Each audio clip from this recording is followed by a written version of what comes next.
Well, welcome to day 2 of our mission trip, of our virtual mission trip. And so, day 1, you've been on this 10-hour ride to come to Guatemala. And traveling for that period of time is definitely makes you tired. And you've gotten into Guatemala City and you make the trip to the house that we stay at. And you've been overly stimulated by seeing all the new things that you don't see in the United States and how things are different, and seeing all the people and trying to figure everything out, and there's a language that you're not familiar with. And so you're really tired, and so you fall asleep. And then I find on the next day is when you wake up, it's all about meeting the people and particularly the children. And I want to talk about medical care and education and what goes on, particularly in light of the kids. So medically, there's one thing that you always take with you, or we buy them down there because they're relatively cheap because they need them a lot, citrofloxacin.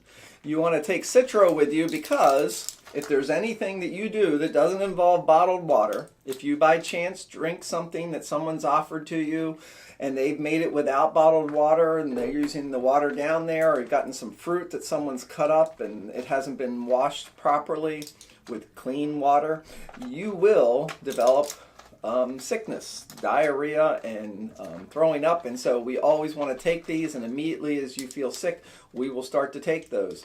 It is very hot there, and so we want to drink lots of water. We bring electrolyte with us as well to put into the water in case you need that, but that's very important. So the kids down there, they get used to some of those germs that are in the water, but they do get worms because sometimes in the water there are worms, and so they literally have to take deworming medicine. Now, Guatemala claims to have national health care, but if you go to the local clinic, you will find that they don't have that medicine.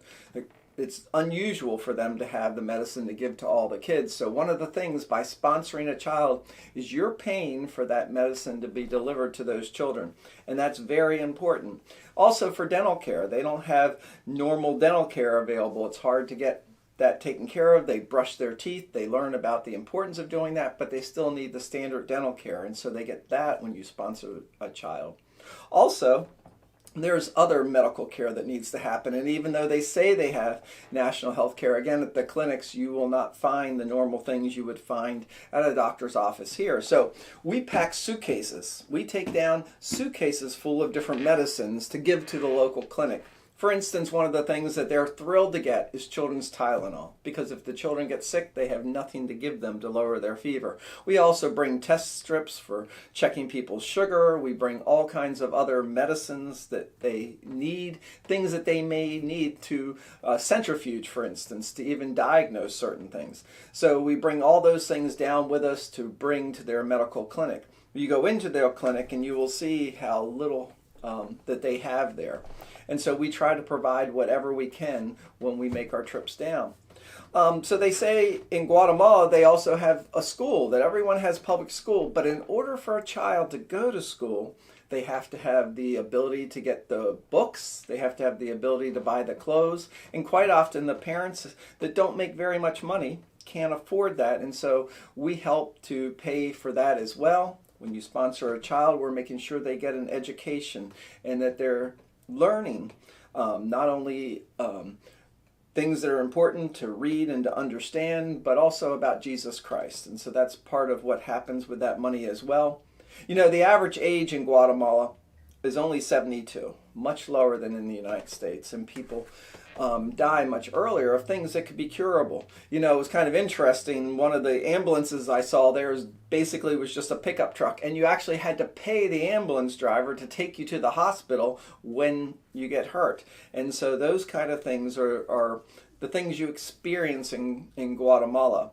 Their school year is a little bit different than what we have. Their school year runs from the middle of January to the middle of November, so that basically they have the cooler season, the winter season, off as their summertime. So it's a little bit different, and when you go in the middle of the summer, you'll be seeing these kids all in school, and they'll be wearing their uniforms and all that, and so you'll get to see that as well. One of the things you'll see a lot of are small buckets, and you'll see these wherever there's a bathroom, and there'll be a big barrel full of water there as well.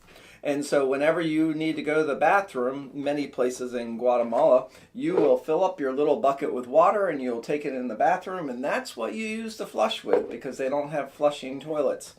And that's part of the reason that they do have the diseases that they have. And so we want you to be aware of these things that go on in Guatemala.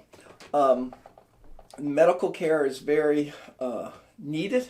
And so we hope to sponsor as much of that as possible, as well as educational materials. One of the things they don't have a lot of is actually books.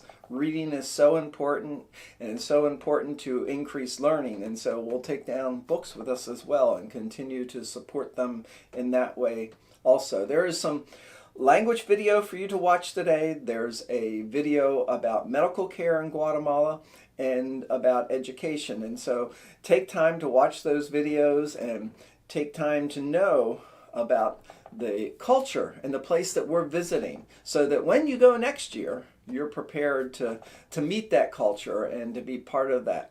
So have a great second day on your mission trip. Do the activities that are on the activity sheet and get used to being on this virtual mission trip with us. So until tomorrow, hola, and we'll greet you then. Bye-bye.